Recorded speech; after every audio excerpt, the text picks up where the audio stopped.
Digital జనగణనపై దేశవ్యాప్తంగా చర్చ. కాగితం నుంచి కంప్యూటర్కు మారిన జనగణన ప్రక్రియ. భారతీయ సినిమాల్లో ఆయిషా భోన్స్లేది ఒక ఐకానిక్ స్వరం. ఆమె మరణ వార్త కరిచివేసిందన్న డిప్యూటీ. చట్టసభలో ప్రధాని మోదీ 33% రిజర్వేషన్ కల్పించారు. ఇది దేశంలో గొప్ప నిర్ణయమన్న ఎంపీ పురంధేశ్వరి. టీఆర్ఎస్ బీఆర్ఎస్ గా మారిన తర్వాత నష్టపోయాం, మళ్లీ టీఆర్ఎస్ గానే ఉండాలనుకుంటున్నామన్న కేటీఆర్. బీసీవై అధినేత రామచంద్ర యాదవ్ నిరాహార దీక్ష. బీసీల హక్కులను కాపాడటానికి ప్రత్యేకమైన చట్టాన్ని తేవాలని డిమాండ్. మాజీ సీఎం జగన్ పై మంత్రి నిమ్మల రామానాయుడు ఫైర్. డ్రగ్స్ తో యువతకు ఉపాధి కల్పించడమే ఆయన పాలసీని విమర్శ.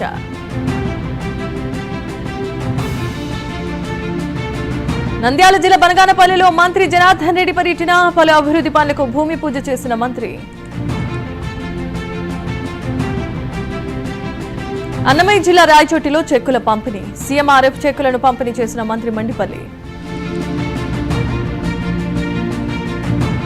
నారీ శక్తి వందనీయం బిల్లు ఒక సరికొత్త అధ్యాయానికి దేరతీస్తోంది. మహిళలకు అన్ని రంగాల ప్రాధాన్యతనిస్తోందన్న మంత్రి సత్యకుమార్. పోలీసులు సంఘ విద్రోహ చర్యలకు పాల్పడుతున్నారు, కేసులు పెట్టి జైలుకు పంపిస్తున్నారన్న మాజీ మంత్రి అంబటి ఆగ్రహం. కరీంనగర్ జిల్లా చిగురు మామిడిలో మంత్రి పొన్నం ప్రభాకర్ పర్యటన. రాయితీపై వ్యవసాయ పరికరాలను పంపిణీ చేసిన మంత్రి.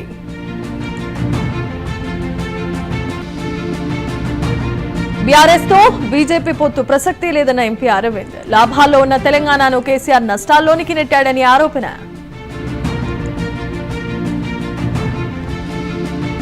జూబ్లీ హిల్స్ లో నిర్వహించిన డ్రంక్ అండ్ డ్రైవ్ లో ఆసక్తికరమైన సంఘటన. ట్రాఫిక్ చలాన్ల నుంచి తప్పించుకునేందుకు సరికొత్త సాంకేతికత.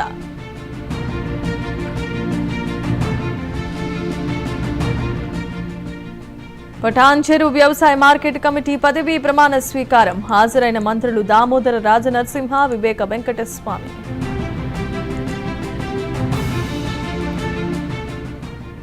న్యాయవాది సుబ్బారావు చేసిన ఆరోపణలన్నీ అవాస్తవం. ఆర్థిక నేరానికి నాకు ఎలాంటి సంబంధమే లేదన్న మంగ్లీ.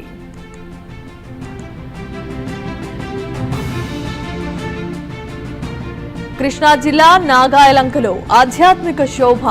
శ్రీ భూనీల సమేత శ్రీ వెంకటేశ్వర స్వామి ఆలయ పునఃప్రతిష్ఠ.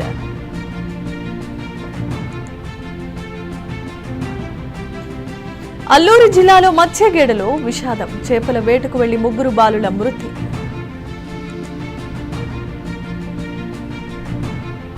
మల్కాజ్గిరి పిఎస్ లో స్టాండప్ కమెడియన్ అనుదీప్ పై జనసేన కంప్లైంట్. పవన్ పై అనుచిత వ్యాఖ్యలు చేశారన్న ఆరోపణలతో ఫిర్యాదు.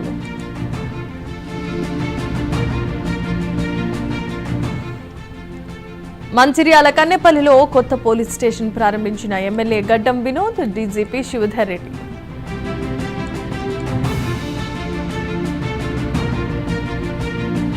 తిరుపతి జిల్లా తిరుచానూరులో అమ్మవారి భక్తులపై దాడి. పార్కింగ్ వసూలు చేసే సిబ్బంది దాడి చేశారంటున్న భక్తులు.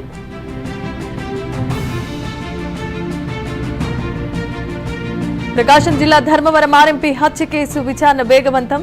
ఇంట్లోనే కళ్లల్లో కారం చల్లి హత్య చేసినట్లుగా గుర్తింపు.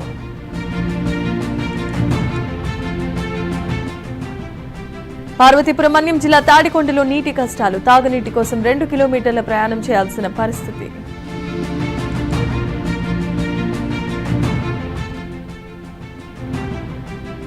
నంద్యాల జిల్లా నందికొట్కూరులో మహిళల నిరసన.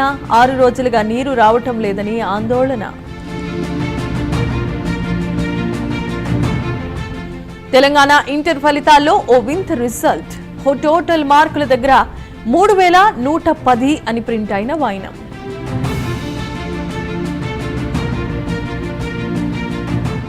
ఇరాన్కు ఆయుధాలు సరఫరా ఆపకపోతే మూల్యం చెల్లించుకోవాల్సిందే. అమెరికా అధ్యక్షుడు ట్రంప్ చైనాకు తీవ్ర స్థాయిలో హెచ్చరికలు.